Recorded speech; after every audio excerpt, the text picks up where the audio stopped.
heart of the savannah, a saga of betrayal, revenge, and destiny unfolds. A story etched into the very soil by the claws of kings. We all know the tale of Mufasa, the noble ruler, and his treacherous brother, Scar. We watched as Simba, the rightful heir, returned from exile to reclaim his throne, casting Scar into the shadows. But the story didn't end there. Scar's fall was not the final chapter. His legacy, a bloodline tainted with ambition and malice, survived. And now, the time for the final reckoning has come. This is the story of Simba's last hunt, not for territory or for prey, but for the very soul of the Pride Lands.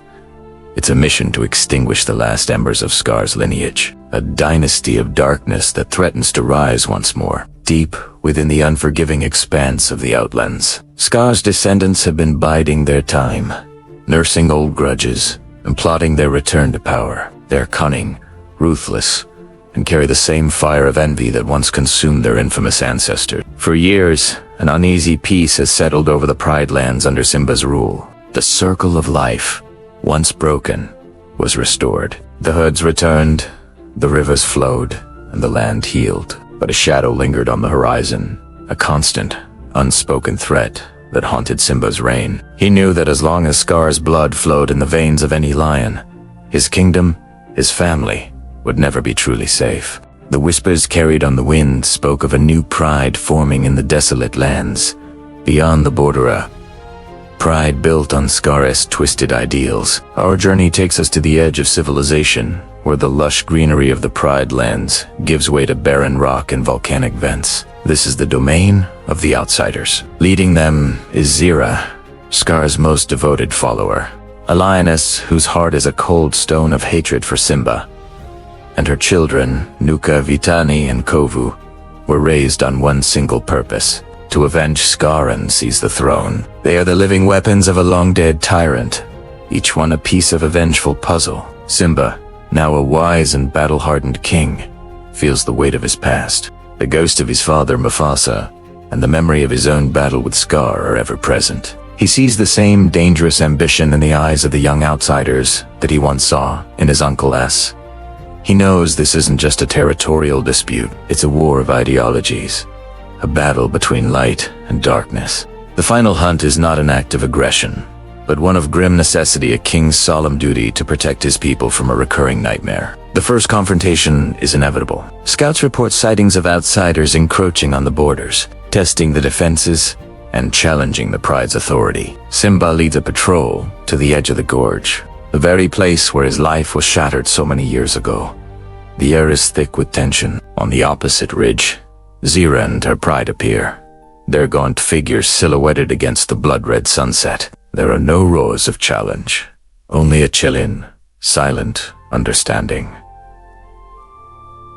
The war has begun. We'll follow the strategic moves of both prides. Simba, using his knowledge of the land and the loyalty of his pride, sets up defenses. The lionesses, led by the formidable Nala, become the backbone of the kingdom's protection. They are not just hunters. They are warriors, ready to defend their home and their cubs to the last breath. Meanwhile, Zero employs guerrilla tactics, using fear and surprise as her primary weapons. Her pride, hardened by a life of scarcity, is desperate and therefore dangerously unpredictable. A key figure in this conflict is Kovu, Scar's chosen heir. But Kovu is different. Raised in the shadow of a legacy he never asked for, there's a conflict within him. His journey will intersect with Simba's own daughter, Kyo, a princess who embodies the hope and spirit of the new generation. Their unlikely bond becomes a fragile bridge between two warring worlds. Can love truly conquer a lifetime of hate, or is Kovu destined to follow the dark path laid out for him? The narrative builds towards a climactic battle, a confrontation that will decide the fate of the Pride Lands for generations to come. It's a storm of claws and teeth under a sky split by lightning. We witness Simba, no longer the young, uncertain prince, but a king fighting with the fury of a father and a protector. It faces Zira, a lioness blinded by a twisted loyalty, in a duel that mirrors his own fight against Scar. It is the ultimate test of his strength, his wisdom, and his heart. But this isn't just a story about lions fighting. It's a deeper exploration of legacy, forgiveness, and the cycle of violence. Can Simba break the chain of hatred that his uncle forged? Or will he be forced to become the very thing he fought against? The final hunt for Scar's bloodline is more than a physical pursuit. It's a spiritual quest to cleanse the land and his own lineage of a persistent poison. As the dust settles, a new dawn will break over the Pride Lands. The outcome of this final epic struggle will redefine the meaning of pride, family, and what it truly means to be a king. The ghosts of the past must be faced, and the future of the circle of life hangs in the balance. Join us as we uncover the final chapter in this royal saga, a tale of fury, forgiveness, and the ultimate triumph which the darkness that had plagued his family. Was wrong. Deep in the desolate outlands, a story of survival and hatred had been quietly brewing. Zira, Scar's most devoted follower, had been nursing a grudge that had grown into a burning obsession. She had raised her children, Nukavitani and Kovu, on a diet of hate, teaching them that Simba was the enemy, the usurper who had stolen their rightful throne. Kovu, the youngest, was chosen by Zero to be Scar's heir. He was molded from a young cub to be a weapon, an assassin destined to infiltrate the Pride Lands and strike down its king. But destiny, as Simba had learned, has a way of twisting the paths we walk. Kovu's journey brought him face to face with Kiara, Simba's spirited and curious daughter. An unlikely friendship blossomed, challenging everything Kovu had been taught. Love began to chip away at the walls of hatred that Zira had so carefully constructed. Simba, ever vigilant, saw the shadow of Scar in Kovu's eyes. His protective instincts were on high alert. The memory of his father's fall, the haunting image of Scar's betrayal, was a wound that had never fully healed. He couldn't trust this outsider, this living embodiment of his family's darkest chapter. He watched Kovu's every move, his suspicion a palpable force that strained the fragile peace. The tension reached its breaking point. Zira, impatient and consumed by her lust for revenge, saw Kovu's hesitation as betrayal. She orchestrated a masterful ambush, luring Simba into a trap with Nuka leading the charge, desperate to prove his worth.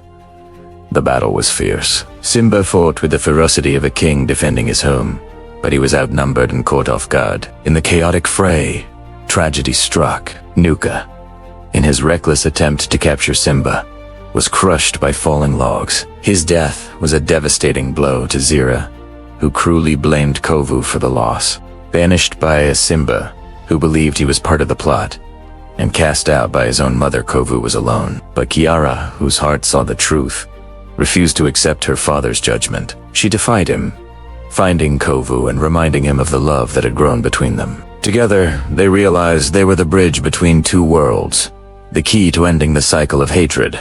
They returned to the Pride Lands just as the final, terrible war was about to begin. Zira's pride, the outsiders, faced off against Simba's pride in a storm-lashed showdown. Lioness against lioness, a brutal conflict fueled by generations of animosity. The land itself seemed to weep as thunder cracked and rain poured down, washing the savannah in sheets of gray. As Simba and Zira prepared for their final, fatal confrontation, Kiara and Kovu leaped between them. "Stop!" Kiara cried, her voice ringing with a wisdom beyond her years. "A wise king once told me, we are one. I didn't understand him then. Now I do." She looked from her father to the outsiders. Them. Us. Look at them. They are us. What differences do you see? Her words were a ray of light in the darkness. The fighting subsided as the lionesses looked at one another, seeing not enemies, but fellow lions. Bitani was the first to cross the divide, understanding the futility of the war. One by one, the other outsiders abandoned Zira's cause, choosing peace over a meaningless vendetta. Zira was left alone, her eyes wild with a hatred that had consumed her completely. She lunged at Simba, but Kiara intercepted her. The two lionesses tumbled over the edge of a gorge, where a raging river, swollen by the storm, churned below. Kiara found purchase on a ledge, but Zira slipped, clinging desperately to the cliff face. "Zira, give me your paw," Kiara pleaded, extending her own in a gesture of pure mercy. But Zira's heart was too full of hate to accept it. She swiped at Kiara, a final act of defiance, before losing her grip and plummeting into the torrent below. The last remnant of Scar's dark legacy was washed away forever. As the storm cleared and the sun broke through the clouds, a new era began. Simba, his heart heavy but his spirit renewed, looked at his daughter and the young lion beside her. He finally understood.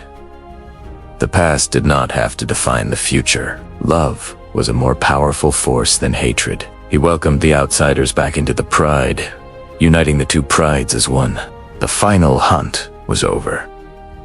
It was not a hunt for blood, but a hunt for peace, for forgiveness, and for a new beginning. On Pride Rock, as the United Kingdom celebrated below, King Simba stood with Queen Nala, Princess Kiara, and Prince Kovu. He looked at the vast, peaceful lands stretching to the horizon and knew, with absolute certainty, that the circle of life was complete. The ghosts of the past were finally laid to rest, and the future of the Pride Lands was brighter than ever before. A tale of love conquering old hatreds. But let's pause for a moment and consider the raw, unfiltered reality of the animal kingdom. Would a king like Simba, who had witnessed firsthand the devastation caused by his uncle, truly allow any part of that legacy to survive? The official story is a beautiful one, a classic Disney romance. But what if there's a darker, more primal version of events? Imagine this alternate timeline. Simba, haunted by the memory of his father's death and the near destruction of his kingdom, is a changed lion. He is no longer the carefree cub of his youth. He is a king, a protector, and a father. He sees Zira's pride not just as a band of outcasts, but as a ticking time bomb. Every day they exist is a threat. Every cub they raise could be the next Scar, indoctrinated with the same ambition and malice. In this version, Simba's royal decree isn't just exile. It's a declaration of war. He can't risk another civil conflict. The memory of the hyenas and the desolation of the Pride Lands is too fresh, too painful. So, he makes a chilling decision. Scar's bloodline, and all those loyal to it, must be completely and utterly erased. This isn't about vengeance anymore. It's about survival. It's about ensuring the long-term security of his pride and his family.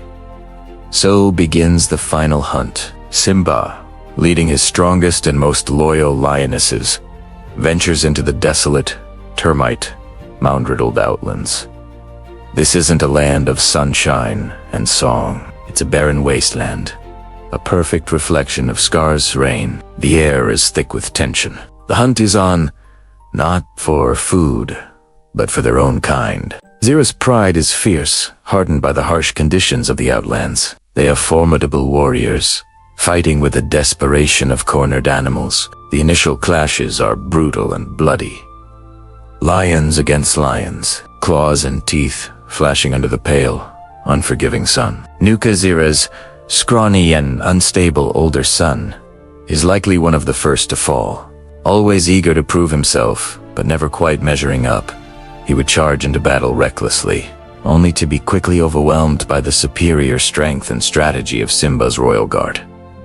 Then there's Vitani, sharp, cynical, and a skilled fighter in her own right. She would lead the counterattacks, her loyalty to her mother and her pride absolute. Picture a ferocious duel between her and Nala, two queens fighting for the future of their families. Nala, defending the new era of peace, and Vitani, fighting for the only life she's ever known. It's a tragic and violent confrontation, a heartbreaking clash of loyalties. But the ultimate target is Kovu. In this telling, Kovu isn't a conflicted soul torn between love and duty. He is the chosen one, groomed from birth to be a weapon. Zira has poured all her hopes and hatred into him. He is strong, fast, and embodies the dark charisma of Scar. He is the final piece of the puzzle, the last direct link to Simba's nemesis. The final confrontation wouldn't happen at Pride Rock. It would take place in the heart of the Outlands, a place of dust and bone. Imagine Simba, a golden king against the stark, gray landscape, facing off against Kovu, the dark prince. It's a mirror image of the past, Simba sees not just a young rival, but the ghost of Scar himself. The same green eyes, the same coiled power. The fight is primal.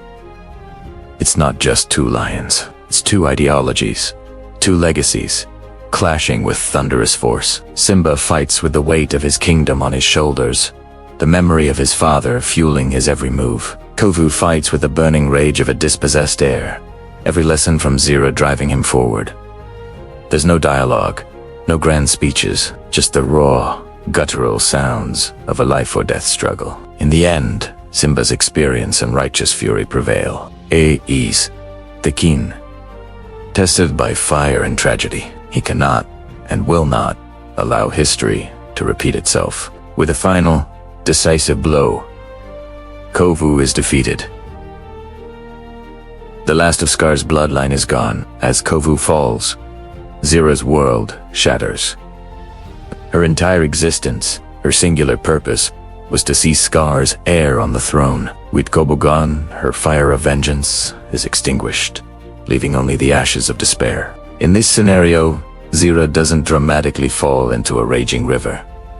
Her end is perhaps more tragic. Broken and defeated, she is left alone in the outlands, a queen with no king and no heir. She fades into the desolate landscape, a ghost of a forgotten rebellion, her pride either destroyed or scattered to the winds. Simba returned to Pride Rock, not with a triumphant roar, but with a heavy heart. He has secured his kingdom, but at a terrible cost. He has done what he believed was necessary, extinguishing a threat to ensure peace. But the act has stained his paws. He has become a hunter of his own kind, a killer. This act would forever change him, casting a long shadow over his reign. The kingdom is safe. Kiara grows up without the threat of war looming over her. The circle of life continues, unbroken. But the story of the final hunt becomes a dark legend, whispered among the animals of the Pride Lands. A grim reminder of how far a good king will go to protect his peace, and the brutal realities that often lie beneath our favorite childhood fairy tales. This version is certainly darker, more in line with the unforgiving laws of nature. It transforms Simba from a simple hero into a complex, morally gray character. A king forced to make an impossible choice. He saves his family but sacrifices a piece of his own soul in the process. It forces us to ask a difficult question. Does the end truly justify the means? Was Simba's brutal campaign a necessary evil, or a descent into the very tyranny he fought to overthrow? What do you guys think? Do you prefer the romantic story of Simba's pride, or does this darker, more ruthless version feel more realistic to you? Let me know your thoughts down in the comments. It is a fascinating what-if scenario that adds a whole new layer of depth to the world of the Lion King. Thanks so much for watching, and if you enjoyed this deep dive, don't forget to hit that like button and subscribe for more untold stories. See you in the next video.